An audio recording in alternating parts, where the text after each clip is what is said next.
오늘 주신 하나님 말씀 보겠습니다. 시편 19편입니다. 7절부터 14절까지 말씀 다 같이 일어나서 몸이 연약한 분들은 그냥 앉으셔서 읽으셔도 됩니다. 시편 19편 7절부터 14절 일어나서 교독하도록 하겠습니다. 제가 먼저 7절 읽습니다. 여호와의 율법은 완전하여 영혼을 소성시키며 여호와의 증거는 확실하여 우둔한 자를 지혜롭게 하며 여호와의 교훈은 정직하여 마음을 기쁘게 하고 여호와의 계명은 순결하여 눈을 밝게 하시도다. 여호와를 경외하는 도는 정결하여 영혼까지 이르고 여호와의 법도 진실하여 다 의로우니 금 곧 많은 순금보다 더 사모할 것이며 꿀과 송이꿀보다 더 달도다. 또 주의 종이 이것으로 경고를 받고 이것을 지킴으로 상이 크니이다. 자기 허물을 능히 깨달을 자 누구리요? 나를 숨은 허물에서 벗어나게 하소서. 또 주의 종에게 고의로 죄를 짓지 말게 하사 그 죄가 나를 주장하지 못하게 하소서. 그리하면 내가 정직하여 큰 죄가에서 벗어나겠나이다. 나의 반석이시요 나의 구속자이신 여호와여, 내 입의 말과 마음의 묵상이 주님 앞에 연락되기를 원하나이다. 아멘. 네, 자리에 앉아주시기 바랍니다. 여러분과 함께 오늘 시편 19편을 통해서 하나님의 말씀이 얼마나 소중한지, 하나님의 말씀 앞에서 우리는 어떠한 은혜를 누릴 수 있는지를 함께 좀 나누고자 합니다. 우리 임직자들에게도 주시는 말씀이다 생각하고 귀를 기울여 주시면 감사하겠습니다. 이 시편 19편을 여러분들이 얼마큼 잘 읽었는지 모르겠습니다. 이 시편 19편은 정말 유명한 말씀입니다. 유명했던 그 기독교 문학가인 C.S. 루이스도 그의 책 시편 묵상집에서 시편 19편은 모든 시편 중에서 가장 위대한 시편이고 세상 최고의 서정시다라는 말을 한 적이 있습니다.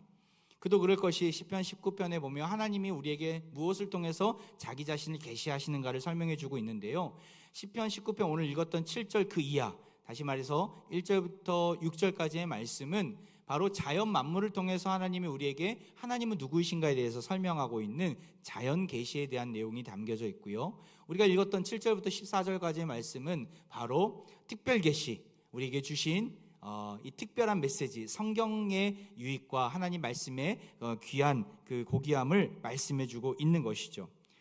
우리 인간에게 하나님의 뜻을 보여주실 때 계시라는 방식을 통해서 하나님이 우리에게 보여주셨는데, 바로 이 자연 계시와 특별 계시, 아마 한 번쯤은 들어보셨을 것입니다. 자연 계시는 무엇입니까? 바로 말 그대로 이 자연 만물을 통해서 하나님의 살아계심을 보여주시고, 또한 자연 만물을 통해서 창조주 하나님을 느낄 수 있도록 우리에게 간접적으로 보여주신 것입니다.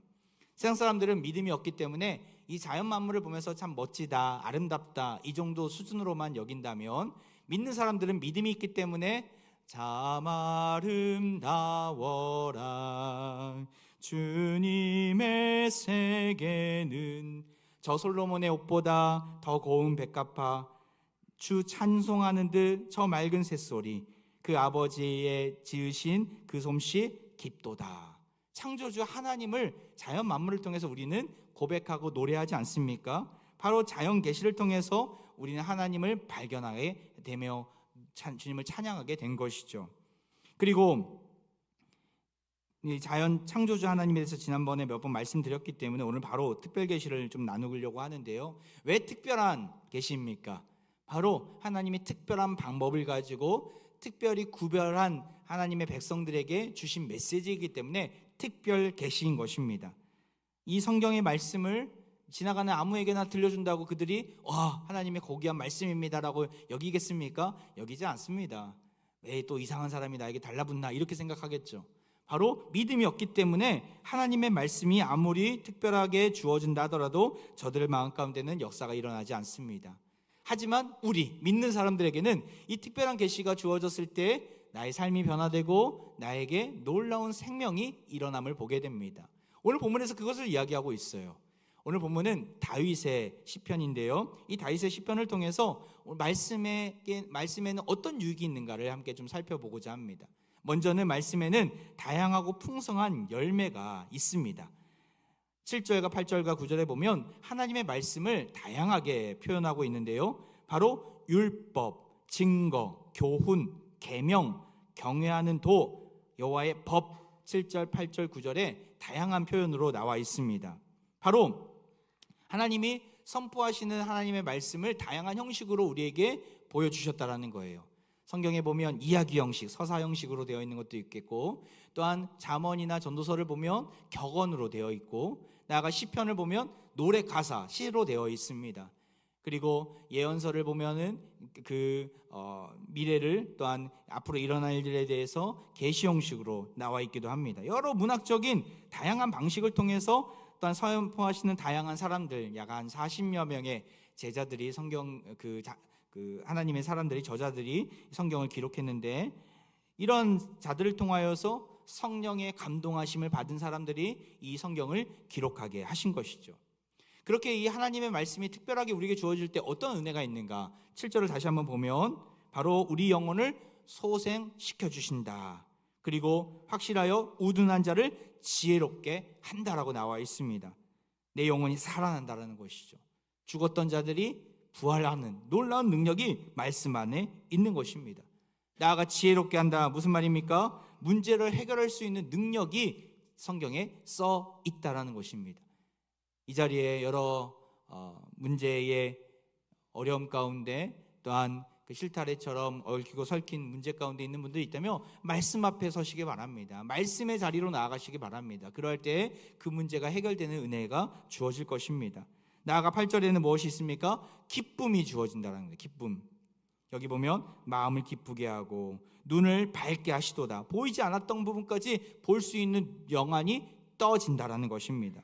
9절에 보면 영혼까지 이른다. 무슨 말입니까? 변치 않는 마음을 주시고, 또한 진실하여 다 의롭다라는 것은요, 진실하고 의롭게 여기는 하나님을 신뢰할 수 있는 믿음을 주신다라는 의미가 담겨져 있습니다. 이런 풍성한 열매들이 말씀 안에 가득가득한데요, 나는 어떻게 이 말씀을 잘 이렇게 먹고 있습니까? 내 신앙이 건강하는가? 내 신앙이 아름답게 자라고 있는가? 성숙해져 가고 있는가?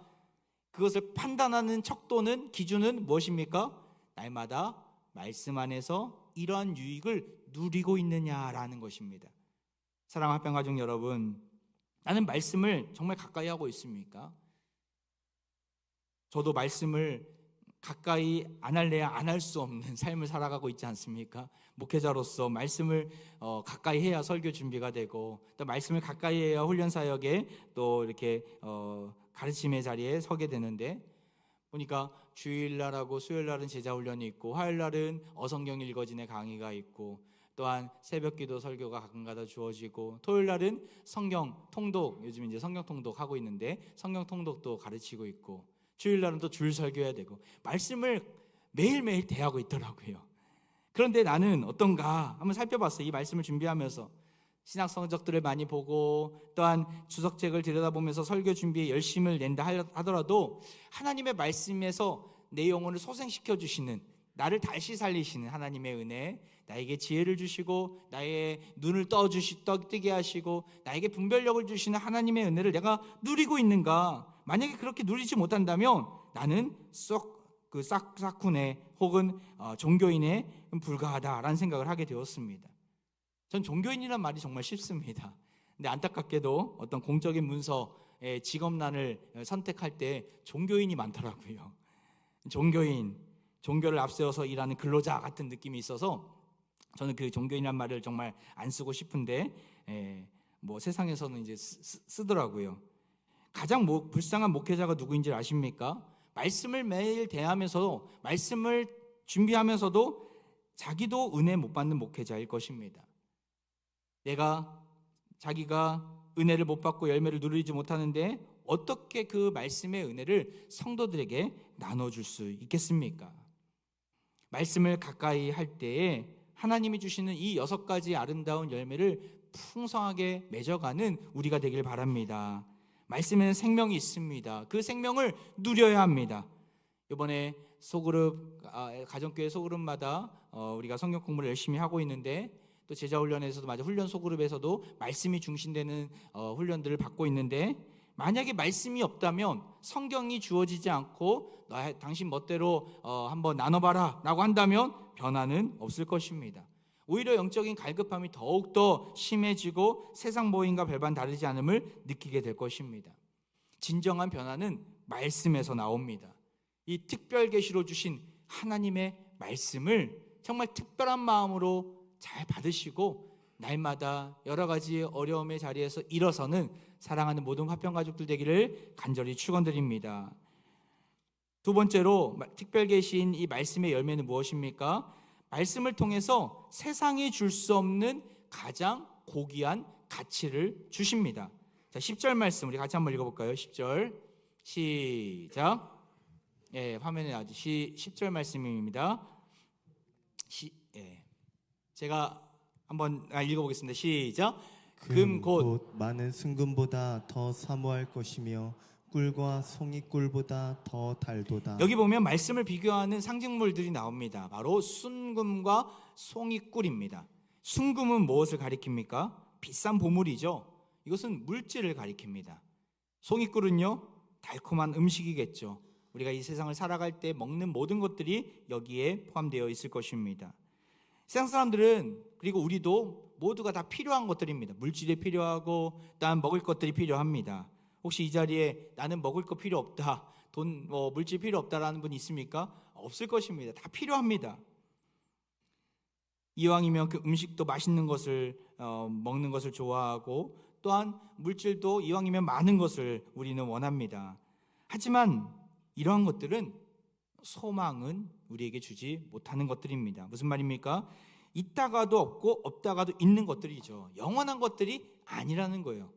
이 땅 가운데 떠날 때 우리가 어떤 재산을 다 가지고 떠나는 분들이 있습니까? 이 땅 가운데 먹었던 것들을 다, 가장 고귀한 것들을 다시금 만들어 놓고 그것을 가져가는 분들이 있습니까? 없습니다. 빈손으로 왔다 빈손으로 가는 인생들 아닙니까? 유한한 것들이라는 것이죠.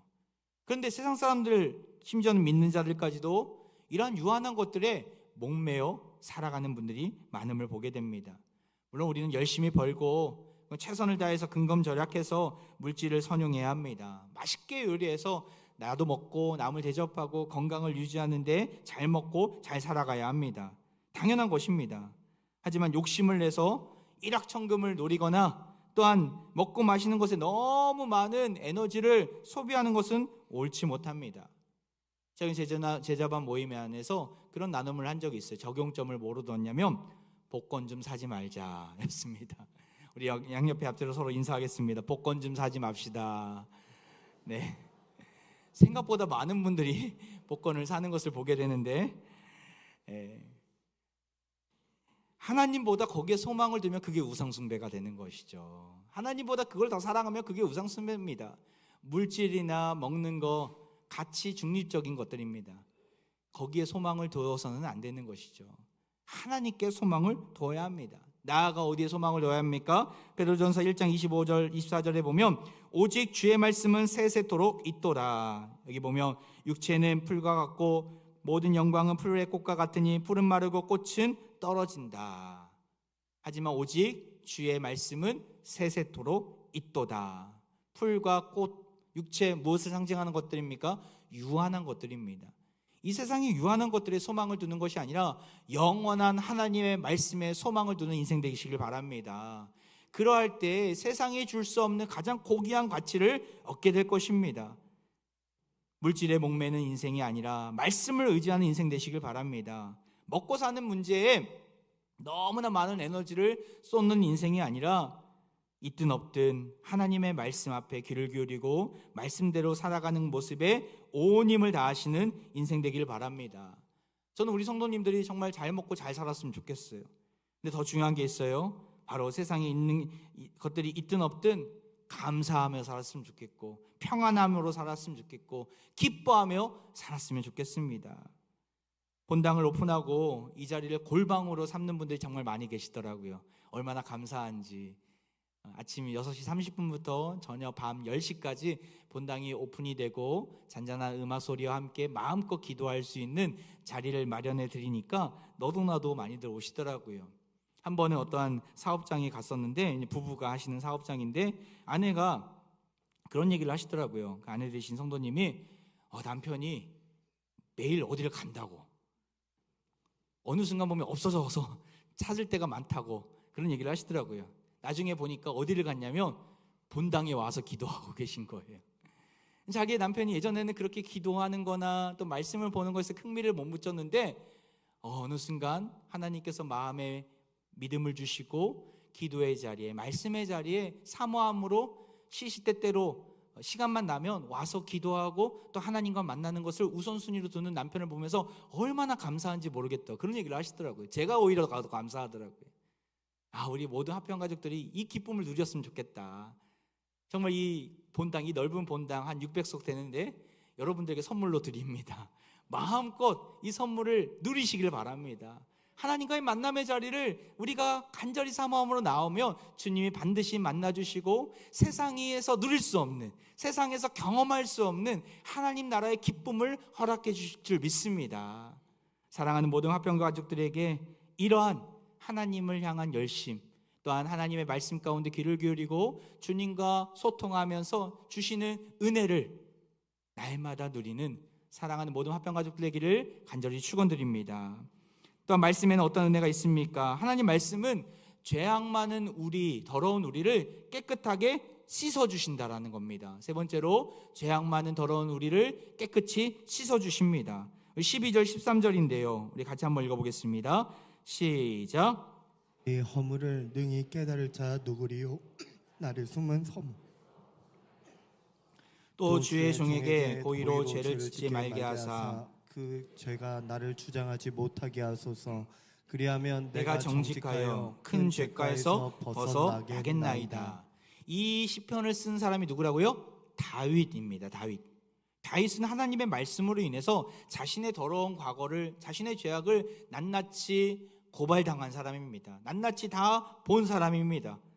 그런데 그것을 보았다고 불평하는 것이 아니라 하나님께 감사하며 하나님, 나의 모든 죄악들을 다 용서해달라고 구하게 됩니다. 다윗의 대표적인 죄악이 무엇이었습니까? 바로 자기의 사랑했던 그 충신이었던 우리아의 아내를 범한 사건이었죠. 남의 여자를 범한 사건이었습니다. 그 여자를 범하고 그녀의 남편이었던 우리아를 전쟁터의 맨 앞에 선봉에 세우게 한 다음에 의도적으로 어떻게 보면 죽게끔 내버려 둔 것이죠. 이것은 성폭행 사건이면서 동시에 살인 사건이었어요. 다윗은 그 살인 사건을 자신이 몰래 설계했지만 아무도 들키지 않았어. 아무에게도 들키지 않았어. 아무도 모를 거야 라고 했던 그 순간 나단 선지자를 통해서 하나님은 이렇게 말씀하셨습니다. 그의 모든 죄악들을 가감없이 다 말씀해 주셨습니다. 그때에 다윗은 어떠한 반응을 보입니까? 너무나 부끄러웠습니다. 그때의 반응을 보였던 말씀이 사무엘하 12장 13절인데요 다윗이 나단에게 이르되 내가 여호와께 죄를 범하였노라 하매 나단이 다윗에게 말하되 여호와께서도 당신의 죄를 사하셨나니 당신이 죽지 아니하려니와. 죽어도 할 말이 없는 죄악이었어요. 하지만 하나님께서 그를 용서해 주시죠. 어떻게 해요? 그가 회개했기 때문에. 내가 여호와께 죄를 범하였노라 고백하지 않습니까? 하지만 그 죄로 인해서 갓 태어난 아기는 죽게 되고 한창 다윗은 전성기를 달리고 있었는데 이 범죄로 인해서 나락으로 서서히 쇠락의 길을 들어서게 되는 것이죠. 하나님의 말씀은 이렇게 죄악 많은 우리를 들여다보게끔 하십니다. 여과 없이 보게끔 하십니다. 그때의 말씀을 통해서 하나님이 나의 연약한 모습을 보게 하신다면 여러분 우리가 회개의 자리로 나가야 합니다. 하나님께서 기회를 주시는 거예요. 하나님께서 너를 다시금 붙들어 주시겠다 말씀하시면서 기회를 주시는 거예요. 그 기회를 놓쳐서는 안 됩니다. 만약에 그렇게 우리 죄악을 알게 하시는데 아무런 회개와 아무런 변화된 삶이 없다면 그 인생은 그날로 끝장인 것이죠. 그 대표적인 자가 누구입니까? 바로 사울입니다. 사울은 수없이 많은 죄악을 저질렀는데 결과적으로 그가 결정적으로 지었던 지악이 무엇이었습니까? 바로 전쟁 중에 사무엘을 기다리지 못하고 하나님께 망령되이 행함으로 자기가 스스로 번제를 주관했던 일 아니었습니까? 결국엔 사무엘이 와서 그에게 그 죄를 낱낱이 고하면서 그에게 회개할 기회를 이렇게 줍니다. 사무엘상 13장 13절에 보면 사무엘이 사울에게 이르되 왕이 망령되이 행하였도다. 왕이 왕의 하나님 여호와께서 왕에게 내리신 명령을 지키지 아니하였도다. 그리하였더라면 여호와께서 이스라엘 위에 왕의 나라를 영원히 세우셨을 것이거늘. 바로 망령되이 행하고 하나님의 명령을 지키지 않은 그의 모습을 꼬집는 내용이죠. 죄를 지적하십니다. 만약 사울이 다윗과 같이 겸손한 마음으로 그렇습니다, 내가 하나님 앞에 죄를 지었습니다라고 고백하며 나아갔다면 그는 비록 심판을 받았겠지만 그의 나라는 계속 이어졌을 것입니다. 하지만 안타깝게도 그 뒤에 그의 반응은 아무것도 없었습니다. 아무 일도 하지 않습니다. 오히려 못 들은 채 하면서 더 전쟁 준비에 박차를 가합니다. 결국에 그의 인생은 여기서 끝장이었어요. 실패로 모든 것들이 다 돌아가게 됩니다. 하나님의 말씀은 때로는 우리 앞에서 날선 검과 같이 예리할 때가 있습니다. 히브리서 4장 12절에 보면 좌우의 날선 어떤 것보다도 예리하다, 혼과 영과 관절과 골수를 찔러 쪼개기까지 한다.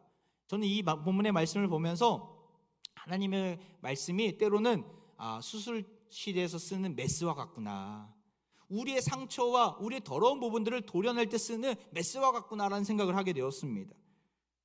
하나님께서 그렇게 메스를 드실 때가 있어요. 그럴 때 우리는 담대함으로 회개의 자리로 나아가야 합니다. 그래야 나음을 얻고 회복할 수 있는 것이죠. 때로는 그 일이 너무나 아프고 부끄럽고 너무나 창피하지만 아프다고 썩은 채로 내버려둬서는 안 됩니다. 두 손 들고 하나님, 나는 죄인입니다, 주님이 나를 구원해 주시지 않으면 내가 살아갈 수 없습니다, 고백하며 나아가야 합니다. 그럴 때 하나님은 우리의 죄악을 보게 하시면서도 동시에 자복하고 회개하는 우리를 안아 주실 것입니다. 말씀의 앞에서 날마다 나 자신을 들여다보면서 나의 연약함을 주님 앞에 고백하며 회개의 자리로 나가는 우리 모두가 되길 바랍니다.